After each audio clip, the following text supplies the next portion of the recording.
बच्चों, अब मैं आपको ये दंतरित मुस्कान का दूसरा पार्ट पढ़ाने जा रही हूँ।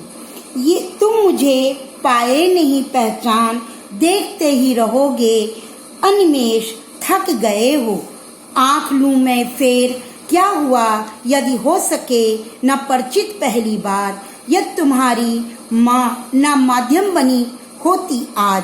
कवि दंतरित मुस्कान पर मुग्ध होकर शिशु की माँ के प्रति आभार प्रकट करते हुए कहता है कि तुम्हारी माँ धन्य है।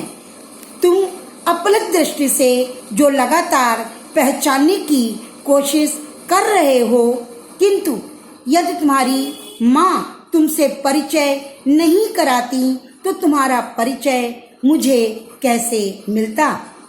यदि मैं न सकता देख, मैं न पाता जान, तुम्हारी ये दंतरित मुस्कान। तुम धन्य, तुम माँ भी तुम्हारी धन, चिर प्रवासी मैं इतर मैं अन्न। कवि कहते हैं कि तुम मुझे पहचानने की कोशिश करके बिना पलक झपकाए मुझे निहार रहे हो।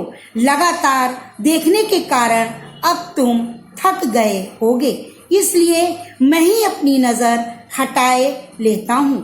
तुम मुझे नहीं पहचान पाए तो कोई बात नहीं, परंतु तुम्हारी माँ धन्य है, जिनकी मध्यस्थता के कारण तुम्हारी दंतरित मुस्कान देखने का सौभाग्य और आनंद प्राप्त हो पाया है।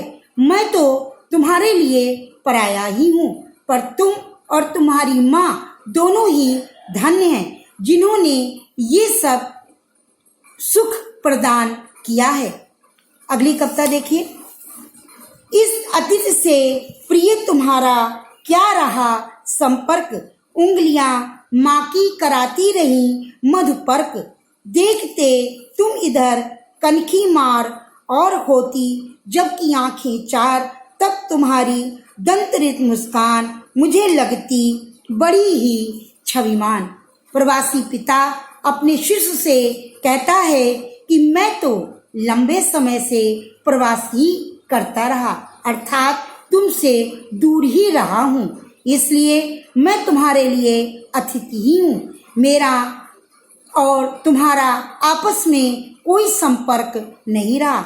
अभी तक तुम्हारी माँ ही अपनी उंगलियों से शहद और अमृत समान पंचामृत का पान कराती रही हैं, अतः तुम्हारा परिचय केवल अपनी माँ से ही रहा है।